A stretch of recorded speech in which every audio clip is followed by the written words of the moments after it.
Hello everyone and welcome back to the Blackford Book Club and another volume of my essential film reviews collection. And I've got the giggles. Hello, my name's Stephen Blackford and I'm laughing into the internet. This is Morvern Callar from 2002, directed by Lynne Ramsay. Welcome, relax, kick your shoes off, have yourself another glass of wine. Go on, treat yourself. Sorry Morvern, don't try to understand. It just felt like the right thing to do. My novel is on the disc. Print it out and send it to the first publisher on this list. If they will not take it, try the next one down. I wrote it for you. I love you. Be brave. My brief dissection of the opening 12 minutes. Intertwined within the basic opening credits is Morvern Callar, Samantha Morton, her face only sporadically illuminated as she caresses a nearby partially naked body. Later slow reveals show spots of blood on the body, then larger wounds which are gradually illuminated by the flickering on and off of a Christmas tree's lights in the background. The only sound is a faint whirring or buzzing sound, presumably from these lights. A brief moment later the room is further lit by a kitchen light in addition to the Christmas tree lights, and two bodies, one male, one female, lay prone on the floor. Morvern Callar awakens and again caresses the prone male body, with the only audio a faint sigh as she runs her fingers across the body and through his fingers. Her wedding ring finger is in focus, with what looks like a wedding ring plus one other ring. This is all seen from an overhead shot, which becomes a theme for the film as we progress. With no audio, we cut to a computer screen with a simple "read me" on the screen. Further flash cuts are used as we cut between Callar reading the text on the screen, with the Christmas tree illuminating in the background, and a zoom on the text itself. A crashing audio of collecting coins from a table is the very first noticeable audio of the film, quickly followed by similarly loud audio of a payphone dial tone and a train roaring past nearby. Now awaiting a train at a deserted station, the same payphone is ringing and brings about another crashing, unexpected audio. Following a brief and bizarre telephone conversation, the first verbal audio of the film, Callar returns home. A brief cut later sees Callar now sitting in front of a 2-bar fire, opening Christmas presents. The only audio is of the unwrapping of the gifts, a coat, a lighter, a Walkman stereo, and a tape entitled "Music for You." On opening this, we see a long shot from Callar to the prone male body, a long, lingering shot until with a jolt, we cut to another overhead shot of Callar, now in the bath, staring directly upwards. Again there is minimal audio of just a faint dripping of water before she leaves the bath, with a crash of audio from the gushing water. A quick cut later sees Callar now preparing for a night out, painting her nails, and whilst doing so the camera zooms in, fades on, her wedding ring finger set against the newly painted nails.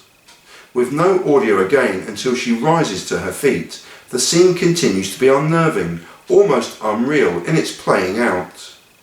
Her high heels now the only audio. She takes some money from the back pocket of the prone male body and whispers a "thank you" before an overhead shot shows her departing the apartment, high heels on the stairs the only audio, and following a brief walk, again her high heels being the only noticeable audio, she meets her friend Lana, Kathleen McDermott. How's that for an opening 12 minutes? Not convinced? Here's my 3 favourite brief scenes with similarly brief description. With a rolling camera shot merging to a slow motion shot from below, Morvern Callar arrives at work, backed by the gorgeous Some Velvet Morning from Nancy Sinatra and Lee Hazelwood, a brilliantly shot and surreal, brief scene. Amidst a beautifully scenic yet bleak backdrop, Morvern Callar completes her burial with only a faraway sound of a bird for company.